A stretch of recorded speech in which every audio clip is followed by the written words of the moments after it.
Pasangan suami istri di Lampung alami perampokan sadis.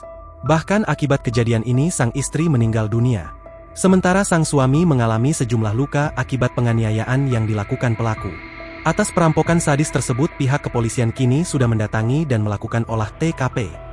Diketahui korban pasangan suami istri atau pasutri, Didik Suprayogi, 56, dan Sri Lestari, 46, merupakan pemilik usaha sembako di Kampung Sidodadi, Kecamatan Bandar Surabaya, Kabupaten Lampung Tengah.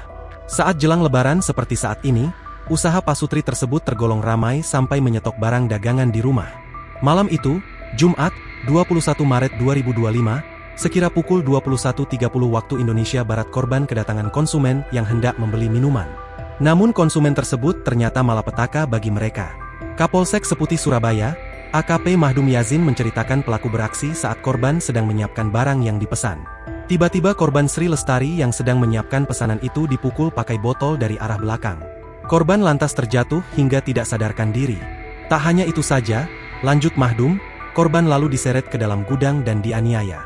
Ternyata suami korban, Didik Suprayogi juga mendapat perlakuan yang sama. Namun saat ditemukan Sri dalam kondisi sudah meninggal dunia sementara suaminya, Didik selamat dan dilarikan ke rumah sakit. Dalam perampokan tersebut diketahui pelaku berhasil membawa kabur uang tunai 50 juta rupiah. Pelaku juga membawa 2 unit handphone dan 1 unit mesin EDC. Kapolsek Seputih Surabaya AKP Mahdum Yazin menyatakan pihaknya saat ini sedang memburu pelaku perampokan yang mengakibatkan korban meninggal. Dia berjanji akan mengerjakan maksimal kasus ini untuk menangkap pelaku secepat mungkin. Download Tribun X sekarang, menghadirkan lokal menjadi Indonesia.